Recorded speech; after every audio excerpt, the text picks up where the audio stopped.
வணக்கம் மக்களே. இந்த கடை பார்த்தீங்கன்னா எங்கள் ஊர் மக்கள் வந்து இங்கேருந்து நாயலை கடைக்காக ஒரு 3 கிலோமீட்டர் நடந்து போகிறாங்கிற காரணத்துக்காக தலைவருக்கெல்லாம் பல வாட்டி மனு கொடுத்து இந்த பகுதிக்கு இந்த பகுதி நேர கடையை நான் கொண்டு வந்து இப்போ 2 வாட்டி கட்டணம் திறப்புலாவுக்கு வந்து திறக்கக்கூடாதுன்ட்டாங்க. சிஎம் புரோகரதை மாற்றிட்டாங்க. அதனால் வந்து இந்த கடையை திறக்கக்கூடாது அப்படின்னு சொல்லி நிப்பாட்டிட்டாங்க.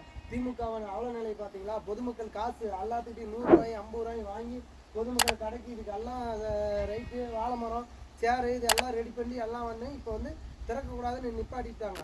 இது ஒரு மக்களுக்கு விரோதமான ஆட்சி. திமுக ஆட்சி மக்களுக்கு விரோதமான ஆட்சி. எந்த நலத்திட்டங்களையும் செஞ்சதை கூட அதை ஒழுங்காக கொண்டு போய் மக்களுக்கிட்ட சேர்த்த முடியாத ஒரு அவல நிலையில் இருக்கிறோம் நாங்கள். இதே மாதிரி தான் எல்லா பகுதியிலையுமே பண்ணுறாங்க. இந்த திமுகவே வந்து இப்படியே தான் பண்ணுது. அவர் புரோகிராம் மாற்றத்துக்கு இங்கே மக்கள் எவ்வளோ அவதிப்படுறாங்க பாருங்க. எல்லாம் வந்துட்டு மக்கள் எல்லாம் போயிட்டாங்க. இப்போ நாங்கள் மட்டும்தான் இருக்கிறோம். அதிகாரிகள் யாருமே கண்டுக்க மாட்டேங்கிறாங்க. அவங்க ஆட்சியாளர்கள் மாற்றி வச்சுட்டாங்க அப்படின்ட்டு எந்த அதிகாரிகளுமே வரமாட்டேங்கிறாங்க.